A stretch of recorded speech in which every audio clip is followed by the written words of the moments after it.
I'm here with Ringer NFL extraordinaire, Ben Solak.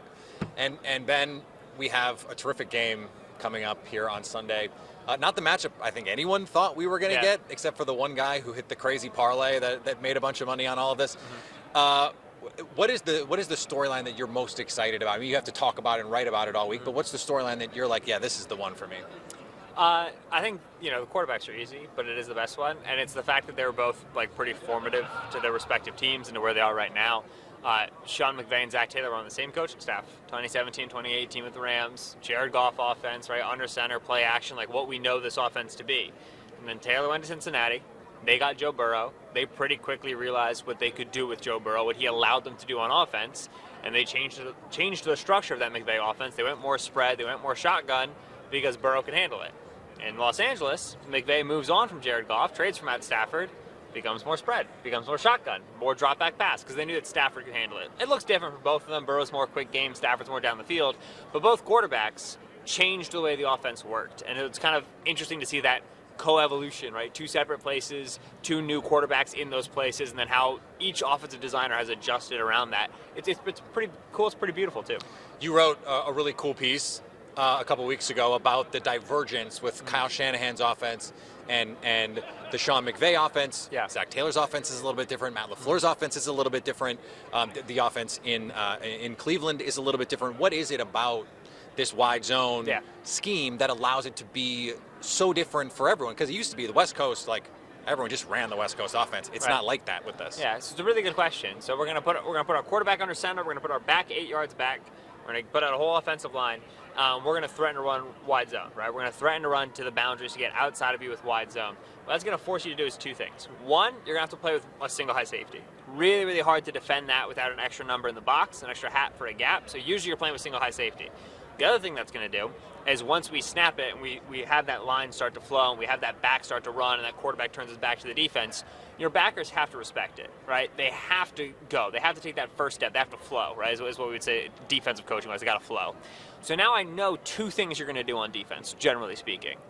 That's a lot. That's way more than zero. In terms of how much it matters for an offensive coach, that really matters. So when you look at where Jared Goff and Jimmy Garoppolo in those two offenses were throwing the football in the heyday of this offense, 2017-2018, it was intermediate middle of the field.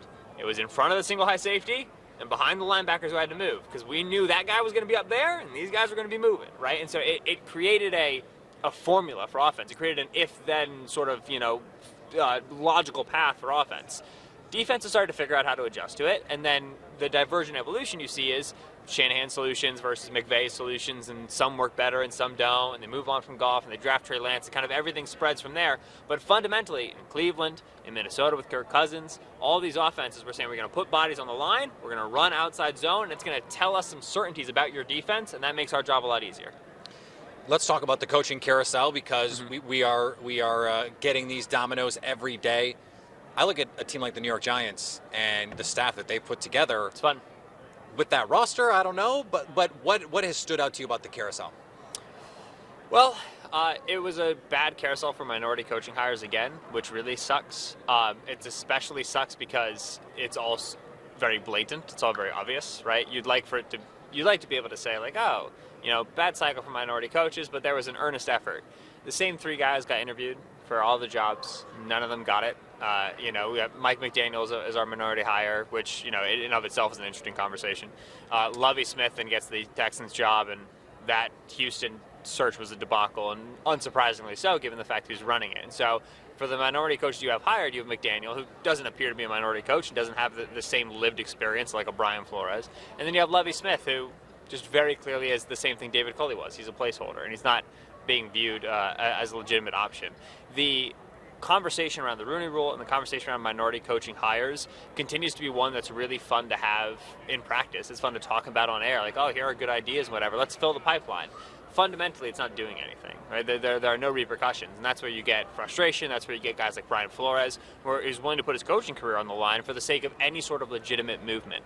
And that's the only thing that matters in coaching cycles right now.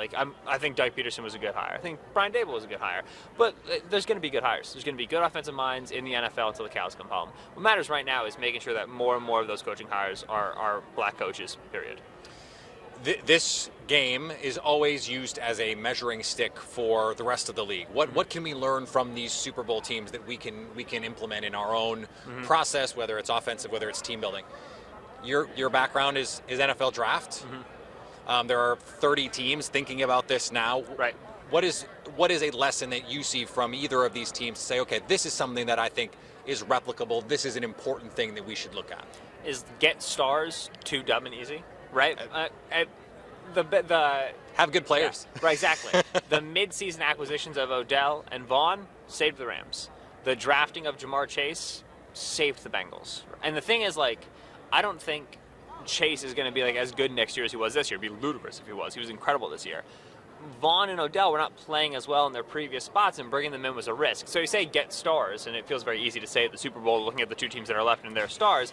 But the reality is that getting stars can be tricky. It can be hard.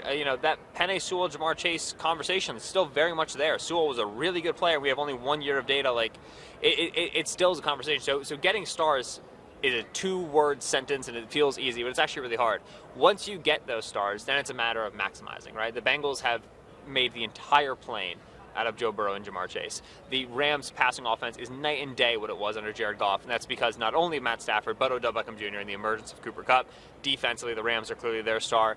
Defensively for the Bengals, Jesse Bates is making game-winning plays, Trey Henderson with game-winning pressures. Like, Bates and Henderson aren't viewed as the stars, but those are the guys that you need. And so it's nice to have, like, a GM who can find a good 5th-round pick who hangs around. But the reality is that if you're not attracting stars in the NFL, you're not getting here.